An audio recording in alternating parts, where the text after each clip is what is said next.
Welcome to Lalitha's kitchen குக்டாக். Video ஃபுல்லாக பாருங்கள். பார்த்ததுக்கப்புறம் மறக்காமல் சப்ஸ்கிரைப் பண்ணிவிடுங்க. டுடேஸ் ரெசிபி நெல்லிக்காய் ரைஸ். நெல்லிக்காய் எடுத்து அதை கட் பண்ணிக்கிறேன். நான் நடுவில் அந்த கோடு கூட வரும் பாருங்கள், அந்த இடத்துல அப்படி கத்தியில் கட் பண்ணிங்கன்னா அப்படி அப்படியே வந்துடும். அதை கட் பண்ணி எடுத்து வச்சுக்கிறேன். பாருங்கள், இந்த அளவுக்கு நெல்லிக்காய் எடுத்துருக்கேன். இதை மிக்சரில் போட்டு அரைக்கணும். மொத்தமாக அதை மிக்சரில் போட்டுக்கிறேன் நான்.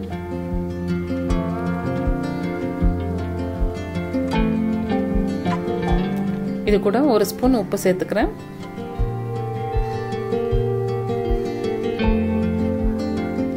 மஞ்சள் பொடி அரை ஸ்பூன். இது கூடவே மிளகாய் பொடி ஒரு டீஸ்பூன். இது நல்லா அரைச்சிக்கலாம். பாருங்க, இந்த அளவுக்கு இருந்தால் போதும் அரைச்சது.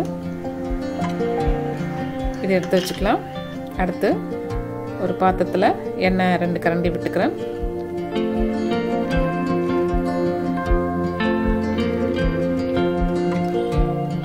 எண்ணெய் காஞ்ச உடனே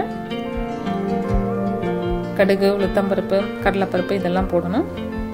கடுகு கொஞ்சம் பொரிஞ்சு வரும்போது உளுத்தம்பருப்பு, கடலைப்பருப்பையும் சேர்த்துக்கலாம். ஒரு ஸ்பூன் போட்டிருக்கேன். இது கூடவே வேர்க்கடலையும் கொஞ்சம் ஒரு கப் அளவுக்கு, அரை கப் அளவுக்கு சேர்த்துக்கிறேன்.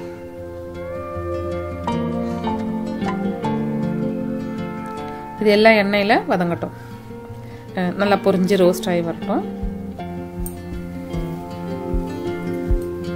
ஓரளவு கலர் மாறினா போதும். இது கூடவே பச்சை மிளகாய் 3, கொஞ்சமாக கருவேப்பிலை,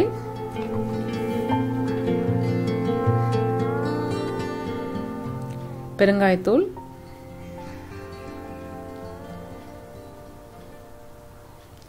இஞ்சி ஒரு ஸ்பூன் அளவுக்கு சேர்த்துருக்கேன், துருவிட்டு சேர்த்துருக்கேன். இது எல்லாத்தையும் நல்லா கொஞ்ச நேரம் எண்ணெயில் வதங்கட்டும். அந்த ரா ஸ்மெல் போகட்டும். நெல்லிக்காய் சாதம் நெல்லிக்காய்க்குனே ஒரு டேஸ்ட், ஃப்ளேவர் அந்த துவர்ப்பு புளிப்பு இருக்கும். லைட்டாக ரொம்ப மைல்டாக சின்ன கசப்பு இருக்கும். இந்த ரைஸும் அந்த மாதிரி டேஸ்ட்டில் தான் இருக்கும். நல்லா இருக்கும்னா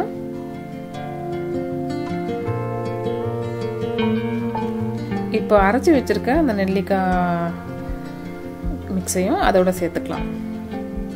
சேர்த்துட்டு கொஞ்ச நேரம் எண்ணெயில் அதுவும் நல்லா வதங்கட்டும்.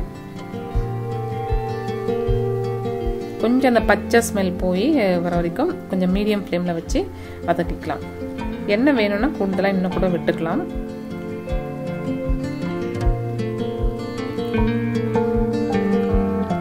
நான் இது கூட கொஞ்சமாக வெல்லம் சேர்த்துக்கினேன். ஏன்னா அந்த துவர்ப்பு டேஸ்ட் அதிகமாக இருக்கும்ன்ட்டு அதனால கொஞ்சமாக வெல்லம் சேர்த்துருக்கேன்.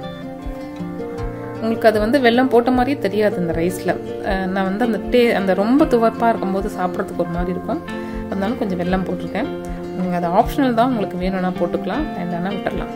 இப்போ கடைசியாக நல்லா வதக்கிட்டேன் நெல்லிக்காயை. இப்போ இதில் சாதத்தை போட்டு கலந்து விட்டால் நெல்லிக்காய் ரைஸ் ரெடி ஆகிடுச்சு. செஞ்சு பாருங்கள், எப்படி இருந்ததுன்னு உங்கள் கமெண்ட்ஸை மறக்காமல் கொடுத்துருங்க.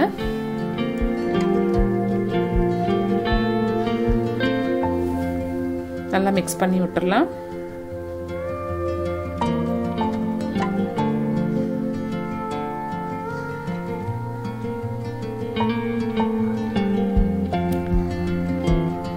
மாங்காய் ரைஸ்லாம் செய்வோம் பாருங்க, அந்த மாதிரி தான்.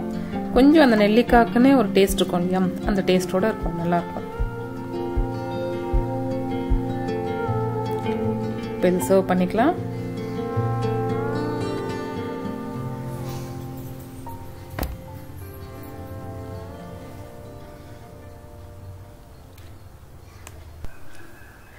இந்த நெல்லிக்காய் சாதத்தோட சேமக்கிழங்கு வறுவலும் கொஞ்சம் மாங்காய் பச்சடியும் பண்ணினேன். அதோடு தான் சர்வ் பண்ண போகிறேன். நீங்களும் செஞ்சு பாருங்கள், டேஸ்ட் பண்ணி பாருங்கள். அடுத்த வீடியோவில் சந்திக்கலாமா ஒரு நல்ல ரெசிபியோட. Thank you, take care.